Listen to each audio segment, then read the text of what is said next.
Асқазан аурулары. Өңеш пен 12 елі ішек аралығына орналасқан ас қорыту органының қалыпты қызметінің бұзылуы. Асқазан ауруларының ішінде асқазанның қабынуы, асқазан жарасы, асқазан обасы жиі кездеседі. Асқазан қабынуының жедел және созылмалы түрі белгілі. Жедел қабыну кейбір дәрілерден, арақ шараптан, шай кофені қою ішуден, тамақты өте ыстық немесе суық жеуден және бұзылған тағамды жеп уланудан пайда болады.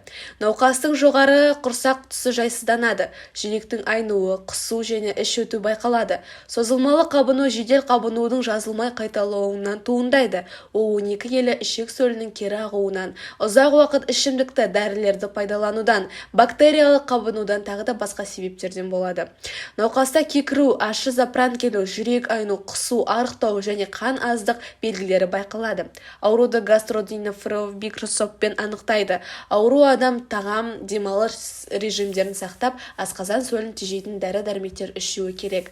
Асқазанның ойық жарасы маусымға байланысты өршіп отырады. Аурудың ушығуына көңіл күйзелісі, асқазан сөлінің жоғары қышқылдығы, тамақтану режимінің бұзылуы, темекі тарту, кейбір дәрінің кері әсері мен организмнің қорғаныс факторларының иммунитеттің әлсіреуі жатады. Көбінесе тамақтанғаннан кейін 1-2 сағат ішінде науқастың жоғары құрсақ тұсы ауырады. Емдеу үшін тұз қышқылын бейтараптайтын антропин, симетидин тағы да басқа дәрілер қолданылады. Ал асқазан ауруын үй жағдайында қалай емдеу керек? Ең алдымен шылымнан бас тартыңыз. Никотин асқазанның жауы. Шылым асқазан жарасының пайда болуына тікелей әсер етеді. Сондай-ақ ішімдіктің де зиянды екенін естен шығармаңыз. Асқазан жарасынан арылу үшін ағзаңызға жасұнықтың көп мөлшерін жіберіңіз. Неғұрлым көп болған сайын соншалықты жақсы. Жасұнық алмұрттың, шабдалының, алманың құрамында өте көп, және де фасоль мен бұршақ тұқымдастары сізге жақсы әсер етеді. Пиязды жақсы көріп жесеңіз, асқазаныңыз рахмет айтатын болады. Тым болмағанда күніне жарты пиязды жеуге тырысып баңыз, немесе пияздың көп мөлшері бар салаттар мен жеңіл тағамдарды серік етіңіз. Сонымен қатар асқазан жарасын үй жағдайында жеңудің тағы бір жолы – жаңғақтар. 1 келіге жуық жаңғақты шаңыңызда дәнін жеуге қойыңыз, ал қабығын стаканға салып спирт құйыңыз да жылы жерге бұқтырып қойып қойыңыз. 1 аптадан кейін күніне 1 шай қасықтан аш қарынға ішу керек. Тұнбаны таусылғанша күніне 3 реттен пайдаланыңыз. Диета – асқазан ауруын емдеудегі ең маңызды ережелерінің бірі. Себебі асқазан ауруының пайда болуы дұрыс тамақтанбаумен тығыз байланысты. Мұндайда сүтті және сүт қышқылды тағамдарды, бұқтырылған қайнатылған көкөністерді, әртүрлі ботқаларды, күріш пен макароннан басқа қайнатылған тауық, сиыр етін, жеңіл балықты, жұмыртқаны жеуге болады. Ал қуырылған майлы тағамдарды, майлы еттерден, ащы тағамдардан, консерверлерден, саңырауқұлақтардан, газды сусындар мен қышқыл шырындардан бас тартыңыз. Қосымша ем-домдар. Шырғанақ майымен асқазан жарасын емдеудің өте нәтижелі әрі кең таралған түрі. Шырғанақ майын тамақтан 1 сағат бұрын 3 апта бойы ішесіз. Ақбас орам жапырақтың шырыны асқазанға өте пайдалы. Картоп шырыны да жақсы нәтижелер береді. Бұл шырынды дайындау үшін таза әрі ескірмеген картоп керек.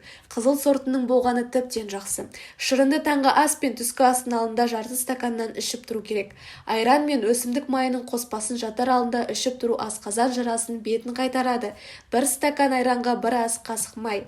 Ауруыңыз асқынып кеткен болса, таңертең жарты ас қасық шикі жұмыртқаның ағын ішіп жүріңіз. Жара пайда болған жағдайда сұлы тұнбасы әжептәуір әсер етеді. Жалбыздың жапырағы мен мың жапырақтан, түймедақ гүлдерінен жасалған тұнбаларда оң әсер береді. Ескерту: дәрігер мамандардың кеңестері бойынша ұсынылған жоғарыдағы ем-домдарды пайдаланбастан бұрын дәрігерге қаралып, толық тексеруден өткеніңіз жөн. Өйткені асқазанда қандай ақаулардың бар екенін білмей жатып, өз бетіңізше емделу денсаулығыңызды онан сайын нашарлатып жіберуі мүмкін. Асқазан және ішек ауруларының кез келген түріне ешкі сүті шипалы. Оның құрамындағы лейкоцин асқазан және ішектегі шырышты қабық жараларын емдейді. Сонымен қатар асқазан сөлінде қышқылды бейтараптандыратын ерекше қасиетке де ие. Егер асқазан жарасы зардабынан тартып жүрсеңіз, онда сізге ешкі сүтімен жүргізілетін мынандай ем көмектеседі. Күн сайын таңертең аш қарынға ешкінің 1 стакан шикі сүтін ішіңіз. Содан кейін кешке дейін ұрттап 2 стакан сүтті тауысу қажет. Емдік курс 20 1 күн жүргізіледі. Әртүрлі емдер көп. 1 кг пиязды етешіктен өткізіп, жай отта қайнатып жұмсарғанда үстіне 1 кг бал қосып тамаққа дейін 20 минут бұрын 1 ас қасық ішуде болады.